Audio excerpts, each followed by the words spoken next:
Haryana Congress party के प्रदेश अध्यक्ष उदय भान के द्वारा पीएम नरेंद्र मोदी पर दिए गए कमेंट्स पर भड़के केंद्रीय मंत्री गिरिराज सिंह, कांग्रेस प्रदेश अध्यक्ष पर किया प्रहार।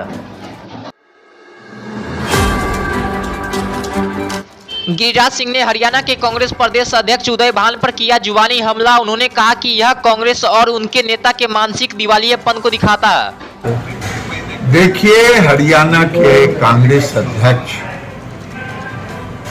ने सीएम को भी गाली दिया हरियाणा के, और प्रधानमंत्री जी को गाली दिया। गाली फ्रस्ट्रेशन है कांग्रेस का, हताशा है कांग्रेस में, और कांग्रेस और इंडिया गठबंधन घबराई हुई है, इसीलिए प्रधानमंत्री को गाली दे रहे हैं। बिहार विधानसभा के डिप्टी स्पीकर और जदयू के वरिष्ठ नेता महेश्वर हजारी ने इंडिया गठबंधन को लेकर किया बड़ा दावा। नीतीश कुमार को लेकर दिया बड़ा बयान। महेश्वर हजारी ने दावा करते हुए कहा कि जब भी इंडिया गठबंधन में पीएम पद के लिए सहमति बनेगी तो मुख्यमंत्री नीतीश कुमार के नाम पर ही बनेगी, क्योंकि पीएम कैंडिडेट के सभी गुण नीतीश कुमार में है। माननीय मुख्यमंत्री से बड़े समाजवादी यह हमारे आदरणीय प्रधानमंत्री नरेंद्र मोदी जी अभी हैं।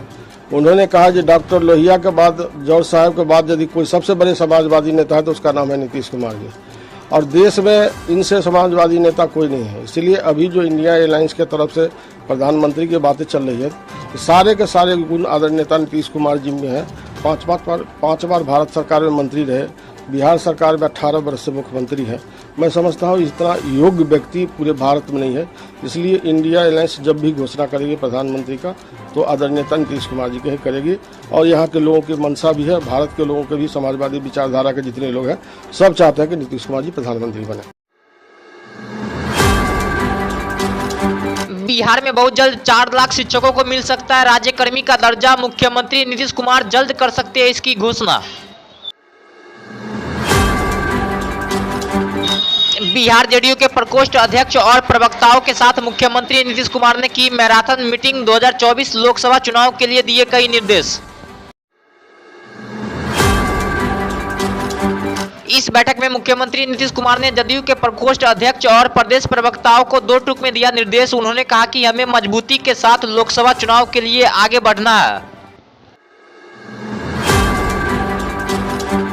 इंडिया गठबंधन में सीट बंटवारे के सवाल पर डिप्टी सीएम तेजस्वी यादव ने दिया बड़ा बयान। उन्होंने कहा कि बिहार में सीटों के लिए कोई झंझट नहीं है, हम लोगों के लिए कोई परेशानी नहीं है।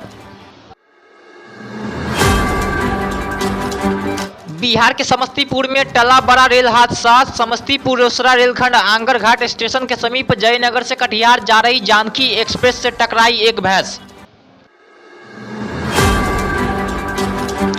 महिला आरक्षण बिल को लेकर जदयू के राष्ट्रीय अध्यक्ष ललन सिंह ने बीजेपी और केंद्र की मोदी सरकार पर जमकर साधा निशाना। ललन सिंह ने आरोप लगाते हुए कहा कि प्रधानमंत्री नरेंद्र मोदी और बीजेपी की महिला को आरक्षण देने की कोई इच्छा ही नहीं है। ललन सिंह ने दावा करते हुए कहा कि 2023 का सबसे बड़ा जुमला है महिला आरक्षण बिल।